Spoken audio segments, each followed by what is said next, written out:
Chapter 3 is Opportunity Monopolized. No one is kept poor because other people have monopolized the wealth and have put a fence around it. You may be shut off from engaging in business in certain lines, but there are other channels open to you. At different periods, the tide of opportunity sets in different directions, according to the needs of the whole and the particular stage of social evolution which has been reached.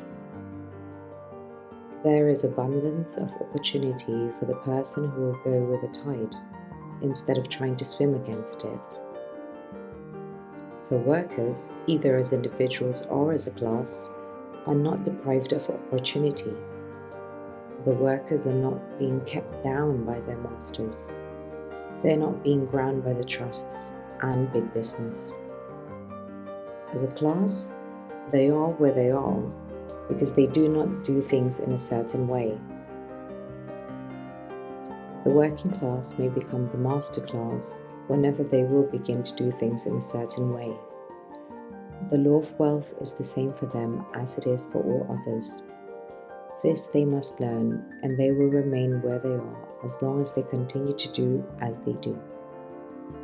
The individual worker, however, is not held down by an entire class's ignorance of these laws. He can follow the tide of opportunity to riches, and this book will tell him how.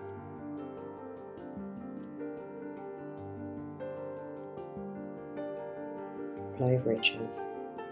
There's more than enough for all. A palace as large as the Capitol at Washington might be built for every family on earth from the building material in the United States alone. And under intensive cultivation, this country would produce wool, cotton, linen, and silk enough to clothe each person in the world finer than Solomon was arrayed in all his glory, together with food enough to feed them all luxuriously.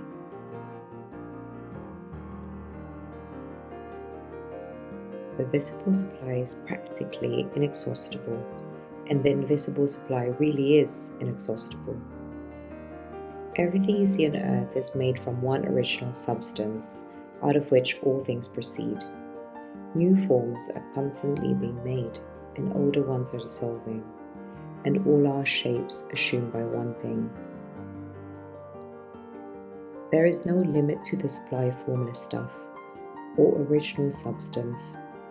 The universe is made out of it, but it was not all used in making the universe.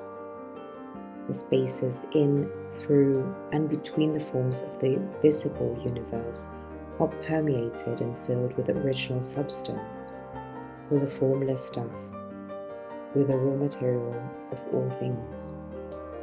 10,000 times as much as has been made might still be made, and even then we should not have exhausted the supply of universal raw material. No one therefore is poor because nature is poor, or because there is not enough to go around.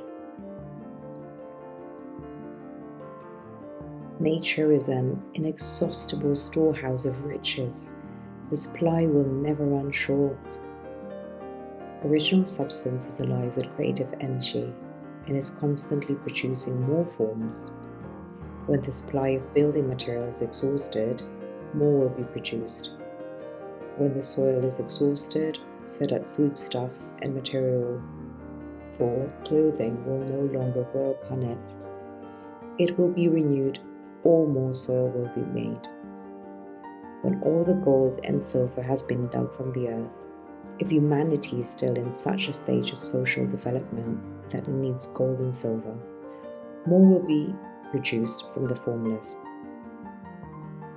The formless stuff responds to the needs of mankind. It will not let the world be without any good thing. This is true of humankind collectively. The race as a whole is always abundantly rich. And if individuals are poor, it is because they do not follow the certain way of doing things which makes the individual rich. The formless stuff is intelligent. It is stuff which thinks.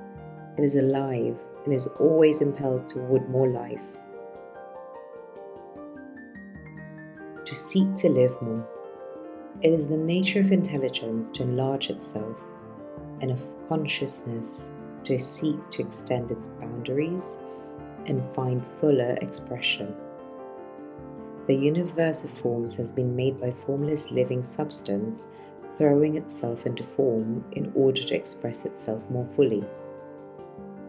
The universe is a great living presence, always moving inherently toward more life and fuller functioning. Nature is formed for the advancement of life, and its impelling motive is the increase of life. Because of this, everything which can possibly minister to life is bountifully provided. There can be no lack unless God is to contradict himself and nullify his own words. You are not kept poor by lack in the supply of riches. It is a fact which I shall demonstrate a little further on, that even the resources of the formless supply are at the command of man or woman who act and think in a certain way.